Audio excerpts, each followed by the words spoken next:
The amazing thing is that as people go deeper and deeper into the mind, it doesn't get more and more weird and surreal, but it starts to feel more and more welcoming and uh, um, it's Like home.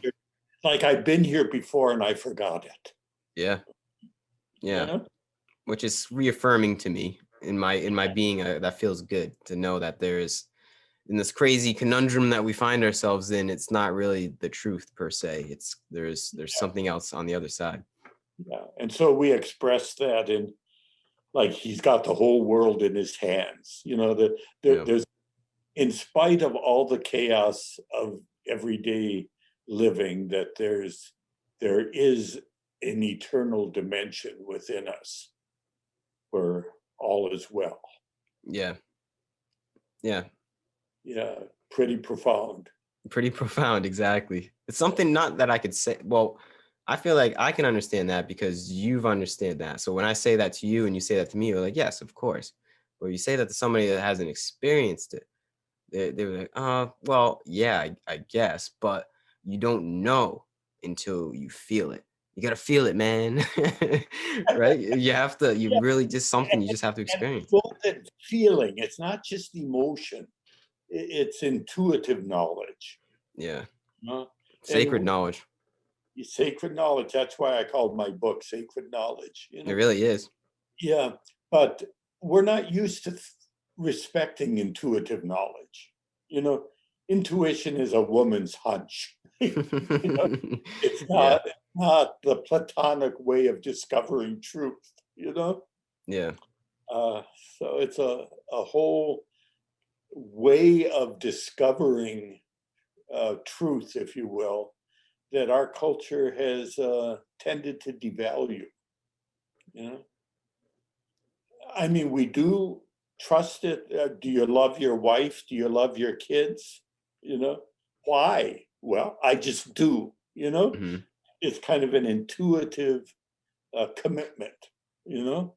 Yeah. I give my life for my child without thinking twice, you know? Yeah. Mhm. Yeah.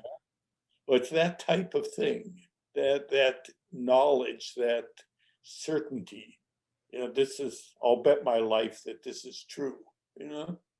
Yeah, and it just comes down to love. That's pretty much what you were describing. This is the force of love, and the actions that you take with the force of love is like, you know, that it's the right thing, right? It's there's something you described in the book. I don't know what you said word for word, but paraphrasing is this is coming to this revelation about life, and how, at its core, at our core, at our deepest of deep, our highest of high, is this: somehow we're being propelled through time, and through what's propelling us, it seems to be this force of love, and you can't really explain it any other way.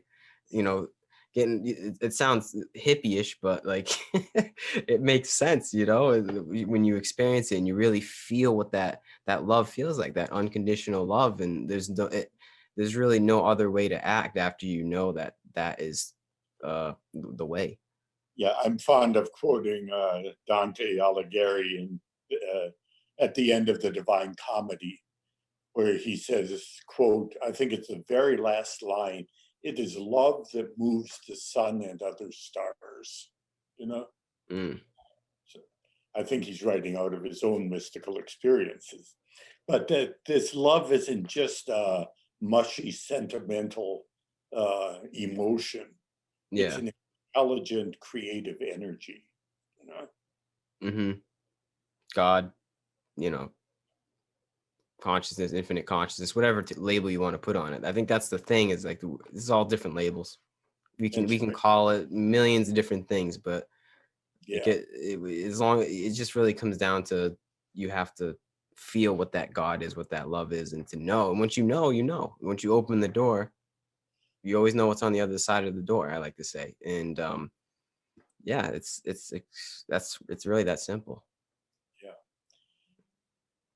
And it's wonderful the way people who have these experiences aren't limited by language. You know, uh, if you want to call it God, that's fine. If you don't like the word God, call it whatever you want, you know? Yeah. Hmm. Uh, Edmund Sinnott at Yale, the head of biology, called it the purposive properties of protoplasm. Can you say that again? The purposive properties of protoplasm. You know? Okay. So it sounds like the order just, yeah, okay, I get it. I get Yeah, it. yeah, that was it. You know, you can call it the nothingness, the void that contains all reality. You know, these are just words. They're sounds in the air. You know, Yeah. Yeah. uh, but you know, you get the mystics of the world religions together, and they get along just fine together. You know, Yeah. Because it's yeah, all the, it's about, it's not about you know, the story of the finger pointing in the moon. It's not about, people get lost at the that's finger right. pointing, right? And they don't look at the moon. That's That's right. that's what it is words are only directions. They're only symbols to really show us the way. But That's right. you know, the way is everybody's own way, and then once you're on the way, you have to walk the path in your own way. But Yeah, it's a subjective experience that we all come to. Well, not we all come to, but we all have the ability to come to. And yeah, don't get lost in the symbols. Don't cling to symbols. yeah. It's not only look pointing at the moon; it's pointing at the galaxies and nebulae out there. Yeah,